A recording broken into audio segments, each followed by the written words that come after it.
சிறுவைகுண்டம் அருகிலே ஒரு மாணவன் படுகொலை செய்ய வேண்டும் என்பதற்காக ஒரு ஜாதி வெறியோடு அந்த சகோதரனை வெட்ட முயற்சித்திருக்கின்றார். தம்பி பேர் தேவேந்திர ராஜா. இதுதான் அவங்க அப்பா, இது அவங்க அம்மா. எங்க 2 பேரும் ரொம்ப ஏழைன்னு சொல்லும்போது செங்கச்சுளையில அன்றைக்கு வேலை செய்து அந்த பையனை நல்லா படிக்க வைக்கணுங்கிற ஆர்வத்துல படிக்க வச்சிருக்காங்க. கிருஷ்ணராஜா ஸ்கூல்ல எக்ஸாம் எழுத போகும்போது ஃப்ரெண்ட்ஸா மேலே ஏறி கீழே கொண்டு வந்து வெட்டியிருக்காங்க. வெட்டின நோக்கம் என்ன என்பது உங்களுக்கு எல்லாம் தெரியும் நினைக்கிறேன். என்ன காரணம்? இது ஜாதி வெறி. அது மட்டும் இல்ல, ஹாஸ்பிட்டல்ல நல்ல டீன்லாம் எல்லாரும் சேர்ந்து நல்ல கேர் எடுத்து அந்த பையனை எல்லோ ஹெச்ஓடிஸ்லாம் சேர்ந்து 20 டாக்டர்ஸ் சேர்ந்து அவனை காப்பாற்றிருக்காங்க. பிளட்டு மட்டும் ஒரு கிட்டத்தட்ட 5 பாட்டில் கொடுத்து இன்னைக்கு கூட ஆப்ரேஷன் பண்ணியிருக்காங்க. ஆனால் இன்னும் பிளட்டு போயிட்டு தான் இருக்குன்னு சரியா வரல. ஆனால் முழு முயற்சி எடுத்து நம்ம அரசு ஆஸ்பத்திரியில் அவ்வளவு நல்லா பண்ணியிருக்காங்கிறத உண்மையிலேயே நான் ரொம்ப ரொம்ப இதை பார்த்து ரொம்ப கேர் பண்ணி பார்க்குறாங்க. அவ்வளோ டாக்டர்ஸும் எஃபெக்ட் எடுத்து பார்க்குறாங்க. இது எந்த பிரைவேட் ஹாஸ்பிட்டலில் கூட நடக்காது. அந்த மாதிரி நல்லா கவனிக்கிறாங்க. காப்பாற்றுறது இறைவன் தான். அந்த மாதிரி தான் இருக்கிறான். நான் பேச பேசுகிறான். சாப்பிடல லிக்குள்ள தான் போயிட்டு இருக்கு. மாதிரி ஜாதிய கொடுமைகள் நடக்கக்கூடாது என்பது நம்மளால முதலமைச்சர் தான் இதெல்லாம் கண்காணிக்கணும். பல திருப்பு நாங்கள் சொல்லிட்டு இருக்கோம். இன்னும் ஜாதி வெறி அடங்கல் நாங்கள் சொல்றோம். கொலைகளோ கொடுமைகளோ நடக்குது ஜாதிக ரீதியானதான் நான் பல மீடியாக்கள்ல பல திருப்பு சொல்லியிருக்கிறேன்.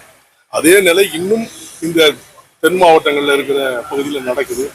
இது தமிழக முதலமைச்சர் அவர்களோ துணை முதல்வர் அவர்களோ காவல்துறை அதிகாரிகளோ இதை கண்காணித்து இது மாதிரி நிலைகள் இனிமேல் ஏற்படக்கூடாது என்பதற்கு பாதுகாப்போடு இருக்க வேண்டும் என்பது தமிழக மக்கள் முன்னேற்ற கழகத்துக்கு வேண்டும். இதை நான் ரொம்ப வன்மையா கண்டிக்கிறேன். இந்த மாணவர்கள் மத்தியில் இருக்கிற ஒரு சில டீச்சர்ஸ் சமுதாய வெறியோட செயல்படுறத நான் கேள்விப்படுறத சொல்றேன். அதை யாருன்னு கண்டுபிடிக்கிறது அரசுடைய வேலை, எங்களுடைய வேலை இல்லை. இந்த மாதிரி இழிநிலைகள் எங்கேயுமே நடக்கக்கூடாத மாணவ மத்தியில் இருக்கிற காரணம் இப்ப எல்லா கல்லூரியிலையும் மாணவர்கள் இடத்துலையும் கஞ்சா புழக்கம் அதிகமா இருக்குது. நான் அடிக்கடி சொல்ற வார்த்தை கஞ்சா புழக்கங்கள் அதிகமா இருக்குது. மாணவர் மூலமாவே இப்போ விநியோகம் பண்றதெல்லாம் நீங்க சமீபத்தில் நிறைய அரெஸ்ட் பண்ணிருக்காங்க. நீங்க பார்த்துருப்பீங்க. நிறைய கல்லூரி மாணவர்கள்லாம் பிடிச்சிருக்காங்க. இதை தடுக்கிறதுக்கு என்ன வழி என்பதுதான் அரசு முனைப்போடு செயல்படணும்.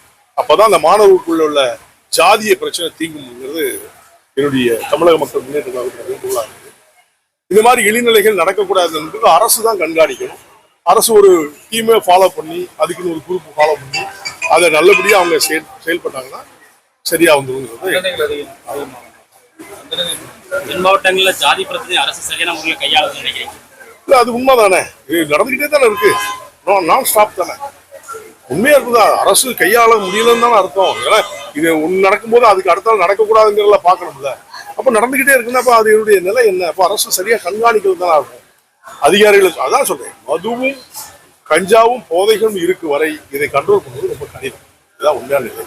இது அரசு தான் முனைப்போடு செயல்பட்டு முதலமைச்சர் அவர்கள் தீவிரமா அதை என்னன்னு கண்காணிக்கிறது இந்த தமிழக மக்கள் முன்னேற்ற கழகத்தில் வேண்டுகோளாக நாங்கள் அரசு வைக்கிறோம்.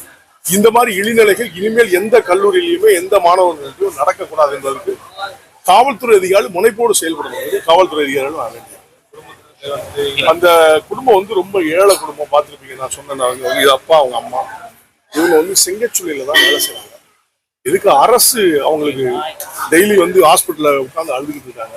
அவங்களுக்கு 2-3 குழந்தைங்க இருக்கு. இதுக்கு அரசு ஏதாவது நிவாரணம் கொடுத்து அந்த குடும்பத்தை காப்பாற்றணும்னு சொல்லி நான் அரசு நான் வேண்டியது. இங்க காவல்துறை நடவடிக்கை எடுத்திருக்காங்க. எடுக்காம நீங்க உடனே அரெஸ்ட் பண்ண முடியாது.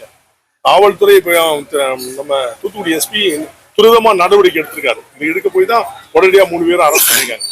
நடவடிக்கைக்கு நான் குறை சொல்லல. இந்த இழிநிலை இருக்கின்ற மது அந்த மாதிரி போதை வசதிகள் இருக்கிற கல்லூரிகளையும் மாணவர்களையும் கண்காணிச்சு யார் விற்கிறா யார் கொடுக்குறாங்க கண்டுபிடிக்கிறது தான். நன்றி.